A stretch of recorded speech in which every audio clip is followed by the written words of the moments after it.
Hi, I'm Laura. If you peeked into my life, you'd probably find me buried in code, working remotely from my cozy little apartment. It's just me, my laptop, and the comforting hum of my routine. I'm not one for crowds or big social scenes. But Anna, my best and only friend since college, she's the complete opposite. She's this whirlwind of energy, always surrounded by friends, and happily married to Tom, who's as chatty and friendly as they come. Every time we meet, Anna has this thing about pushing me to date. "Laura, you're not getting any younger," she'd say in her half-joking, half-serious tone. "You need someone in your life other than your computer." I'd usually brush it off with a laugh, not really taking her seriously. But one evening, as we were lounging at her place, she was more persistent than usual. "I've got the perfect guy for you," she announced, her eyes lighting up with excitement.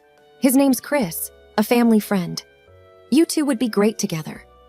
I remember twirling my spoon in my coffee, feeling a mix of curiosity and apprehension. "Blind dates aren't really my style, Anna.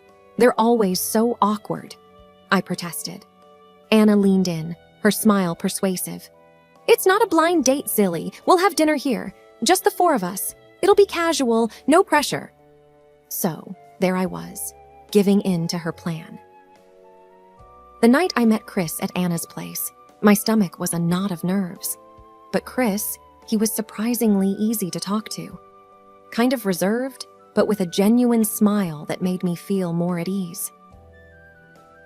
We all chatted in Anna's living room, the conversation flowing smoothly until Tom, out of the blue, brought up their struggles with fertility. "We're trying for a baby, but it's been hard," he said, and I could see the hope mixed with worry in his eyes. I nodded, feeling a bit out of my depth with such a personal topic. "I hope it works out for you guys," I said, and meant it. After that night, Chris and I started seeing each other. It wasn't like those dramatic love stories you read about. It was more comfortable. He was a good listener, and we shared a lot of the same interests. Before I even knew how it happened, we were dating. I remember thinking, as I fell asleep one night after one of our dates, that having someone else around isn't so bad. Not so bad at all. 6 months had flown by, and there I was, in a simple yet elegant white dress, saying "I do" to Chris. It felt surreal, standing there with him, Anna intently watching us, her belly now showing a growing life inside. Tom was beaming, taking photos like a man on a mission. The first months of our marriage felt like living in a dream. Chris was everything I'd hoped for in a partner, attentive, caring, always making me laugh with his subtle humor. We'd have these quiet evenings, just the two of us, and I cherished every moment. But as time passed, I noticed changes. Small at first, like Chris coming home late more often. "Work's been crazy," he'd say, kissing me on the forehead before heading to the shower. One evening, while Chris was working late again, I called Anna. "Hey, it's me. Chris has been really busy with work lately. Is this normal after getting married?" Anna's voice crackled through the phone. "Totally normal, Laura. Tom was like that too. Men and their work, you know?" I wanted to believe her, but something felt off. Chris was home less and less, and when he was, there was this distance, like he was there but not really with me. We stopped having those quiet evenings. It was like living with a ghost. One night when he came home late again, I couldn't hold it in anymore. "Chris, we need to talk. You've been so distant lately. Is everything okay?" He just shrugged, avoiding eye contact. "It's just work, Laura. You wouldn't understand. It's really busy right now." I lay in bed that night, staring at the ceiling, wondering if this was what marriage was supposed to be like. The silence in the house felt heavy, suffocating. I missed our talks, our laughs, the way he used to look at me. The next morning, I called Anna, hoping for some reassurance. "Anna, I don't know what to do. It's like Chris is a different person." "Laura, give it time. He's just adjusting to married life. It's a phase. It'll pass," Anna said. But her words didn't comfort me like they used to. I hung up, feeling more alone than ever. Was this just a phase, or was I losing the man I married? The uncertainty was the hardest part, like walking in the dark, not knowing where the path was leading. The more Chris stayed out late, the more the silence in our house seemed to echo with unanswered questions. "Working late again," he'd say, his excuses sounding more and more like a rehearsed script. I'd lie awake, staring at the ceiling, the unease growing inside me like a thorny vine. Desperate for some advice, I called Anna. I could hear the faint cries of her baby in the background. "Anna, I'm worried about Chris. He's always out late. It doesn't feel right," I said, my voice tinged with concern. Anna's response was quick, almost dismissive. "Oh, Laura, you're just being paranoid. I'm too busy with the baby to think about such things. Tom was the same when we first got married. It's normal," she said, the sound of her baby feeding interrupting our conversation. Her words did little to soothe me. If anything, they made me feel more alone, my concerns brushed off as mere paranoia. I couldn't shake the feeling that something was off. So, I decided to take a drastic step. Using my programming skills, I put together a small spyware program. I knew it was a violation of trust, but the need for truth overpowered my guilt. I installed it on Chris's phone, telling myself it was just to put my mind at ease. The first time I logged into the program, my heart pounded in my chest. The screen showed a map with Chris's location, a hotel in the city, nowhere near his office. As the days passed, the pattern became clear. Different hotels, always in the evenings. My stomach churned with each new revelation, but nothing prepared me for what I found next. The program allowed me to see his messages. I hesitated, knowing this was crossing a line, but I had to know. The chat window opened, and there it was, a stream of messages between Chris and someone else. Not just anyone, but Anna, my best friend. Their words were intimate, a stark contrast to the distant, almost formal way he spoke to me. I sat there, my whole body numb, as I read their plans, their laughter at my expense, the betrayal laid bare in pixels on my screen. The truth about my husband and my best friend, the two people I trusted most, was right in front of me, and it hit me with the force of a tidal wave. Chris married me in order to provide an alibi for himself. Now he can be near his mistress more often, hiding behind the fact that he is married to me. Unbelievable. We often don't see what's happening right under our noses, blinded by trust or maybe a refusal to acknowledge the possibility of betrayal. But there it was, in black and white. My world, as I knew it, had just crumbled. The nights became longer, each one stretching out like a dark, endless road as I sat alone, staring at my computer screen. The glow illuminated pages of messages between Chris and Anna, a window into a betrayal so deep it felt like drowning. Each message I read twisted the knife a little deeper. Chris's words about me were cruel and mocking. "Laura's so clueless. It's almost funny," he wrote in one message. And Anna, she laughed along, adding her own jabs. "Yeah, she's weirdly naive. It's like playing a game with a child."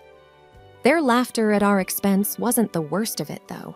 They planned their secret rendezvous with a casualness that made my stomach churn. "How about the Hilton this Thursday?" Chris would suggest. "Perfect, can't wait," Anna would reply, as if they were planning a simple coffee meeting. But one message stopped me cold, a revelation that felt like a physical blow. It was Anna talking about her newborn, Tom's supposed child. "The best part is Tom thinks he's the father," she wrote with a twisted pride. Chris's reply was a heartless confirmation. "Our little secret. He's none the wiser." It wasn't just an affair. It was a double betrayal, the depth of which was unimaginable. The evidence of their deceit wasn't just in the messages on my screen. It was lying in a crib, gurgling and cooing, oblivious to the web of lies surrounding its existence. I sat there, numb, the reality sinking in. My husband, The man I had vowed to spend my life with was not only unfaithful, but a father to my best friend's child. And Anna, the friend I had trusted with my deepest fears and happiest moments, was a willing participant in this cruel game. As the night wore on, the silence of the house enveloped me. It was no longer a home, but a stage for a tragedy I never saw coming. The betrayal was not just of the heart. It was a betrayal of every moment we had shared, every laugh, every secret. And at the center of it all was a child, an innocent life caught in the crossfire of selfish desires. I realized then that the most profound wounds are often inflicted by those closest to us. And the evidence of this betrayal was now lying innocently in a crib, a living reminder of the lies and deceit that had shattered my world. The morning after I discovered the truth about Chris and Anna, I felt like I was in a daze. My apartment, once a haven, now felt like a cage trapping me with my betrayal. I knew what I had to do. Tom deserved to know the truth as much as I did. I picked up my phone, my heart pounding. Dialing Tom's number felt like stepping off a cliff. "Tom, it's Laura. We need to talk. It's about Anna and Chris." Tom's usually cheerful voice was laced with concern. "Laura, what's going on? You sound serious." I took a deep breath, my voice shaky. "It's bad, Tom. Can we meet somewhere private? There's something you need to see." We met at a quiet cafe, away from the places where our lives had crossed. Tom looked anxious as he sat down. "Okay, Laura, what's this all about? You're scaring me." I pushed the printouts of the messages across the table to him. "Tom, I'm sorry to drop this on you, but Chris and Anna, they've been having an affair." Tom's face went pale as he read the messages. His usual jovial demeanor vanished, replaced by a mix of anger and disbelief. This is bullshit. Anna wouldn't. And Chris? His voice was a mix of rage and pain. "There's more," I said, the words feeling like lead in my mouth. "The baby. Chris might be the father." Tom looked like he had been slapped. He slammed his hand on the table, drawing stares. "That son of a... How could they do this? My own wife? My baby?" I could see the hurt in his eyes, raw and unfiltered. "I'm so sorry, Tom.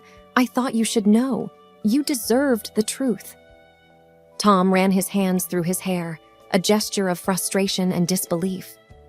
"I can't believe I've been such a fool. We need to do something, Laura. We can't let them get away with this."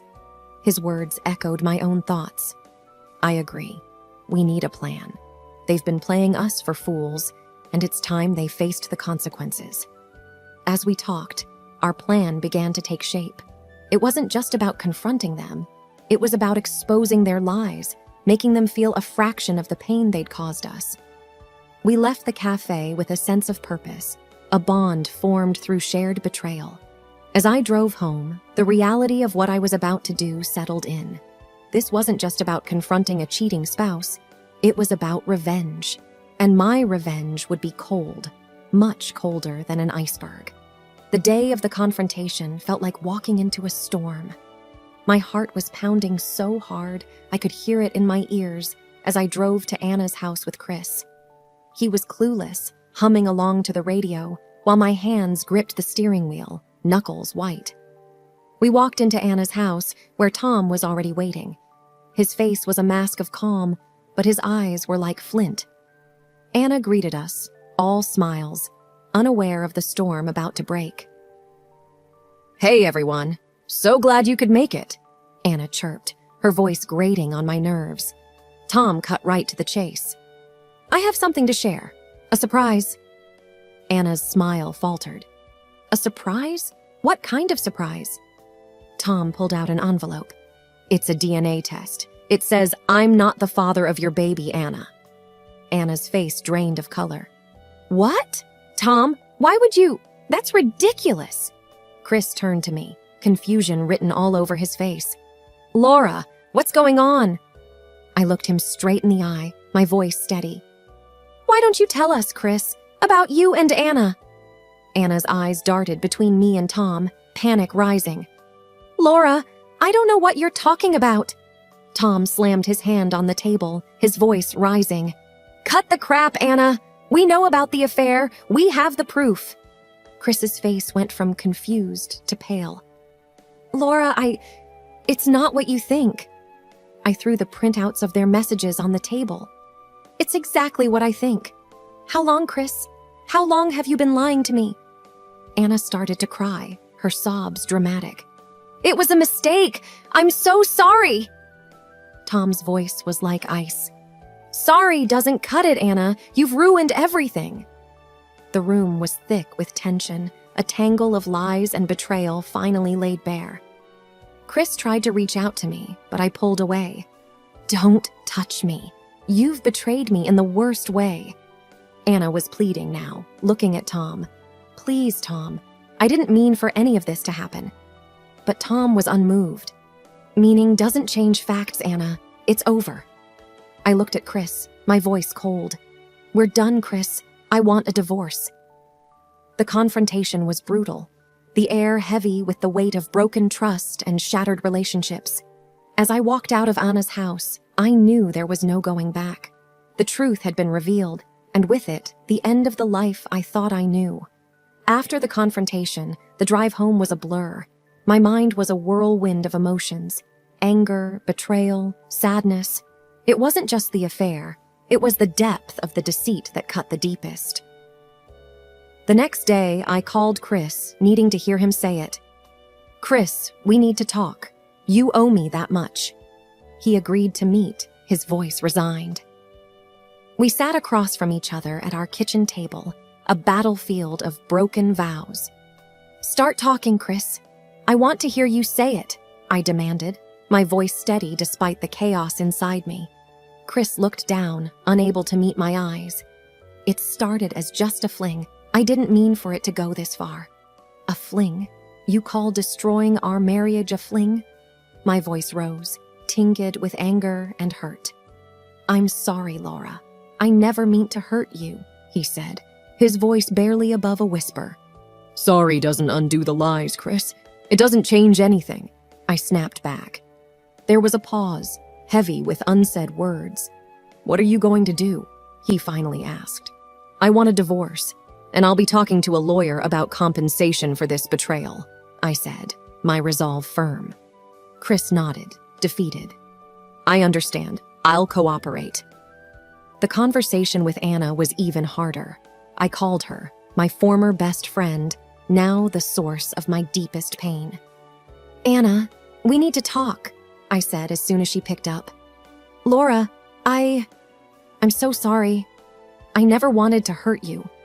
Anna's voice was shaky, filled with false remorse. "Save it, Anna. How could you do this to me? To Tom? To your own family?" I asked, my voice hard. "I was selfish. I made a terrible mistake," she admitted. "A mistake? You made a choice, Anna. And now you have to live with the consequences," I replied coldly. "I know, and I'll do whatever it takes to make it right," she said, but her words felt empty. "It's too late for that. Tom knows everything. You've lost him, and you've lost me," I said, hanging up before she could respond. The aftermath was messy. Lawyers were involved, divorce papers were filed, and settlements discussed. But through it all, I held my head high. I was hurt, yes, but not broken. I realized that sometimes the hardest betrayals come from those we trust the most. But they also teach us the most valuable lessons about strength and self-respect. As the chapter of my life with Chris and Anna closed, I knew that I was walking away with something invaluable: my dignity and the knowledge that I was stronger than I ever knew. The day I signed the final divorce papers, it felt like I was signing off on the most painful chapter of my life. In the lawyer's office, I couldn't help but reflect on the journey. "You're doing great, Laura. Most wouldn't have handled it as well as you have," my lawyer said, offering a sympathetic smile as he handed me the documents. "Yeah, well, when life kicks you down, you kick back harder," I replied, trying to sound tougher than I felt. Leaving the office, the reality of my new life hit me. I was no longer part of a we, but just me, Laura on my own. It was scary, but also a chance for a fresh start. I met with Tom a few days later. We were like comrades who had survived the same war. "How's life treating you, Tom?" I asked as we grabbed coffee. Tom sighed, stirring his cup. "It's rough, Laura. Every day's a challenge. But like you said, we kick back harder, right?" "Right. We rebuild, stronger and wiser," I said, feeling a sense of solidarity. We chatted more about moving forward, about not letting our past define us. It was a conversation tinged with sadness, but also hope. Driving home, I thought about Chris and Anna. Last I heard, they were together but far from happy. Anna, used to a life of luxury, was now stuck in a cramped apartment, constantly at Chris's throat for the financial mess they were in. A neighbor told me how they were always fighting, their arguments loud enough for the whole block to hear. "Police were there just last week," she had said, shaking her head in disapproval. It was ironic. They had betrayed us, thinking they'd find happiness with each other, but all they found was misery. Every scandal, every shout I imagined between them was a reminder that karma does its job. As I entered my apartment, the quiet was a balm to my soul. I was alone, yes, but at peace. I had weathered a storm I never saw coming and came out stronger. I gazed out of my window, the world outside oblivious to my struggles and triumphs. "Here's to new beginnings," I whispered to myself, a small but determined smile on my lips. I turned from the window, feeling a sense of empowerment. The future was uncertain, but it was mine to shape. I had survived, I had learned, and now it was time to live.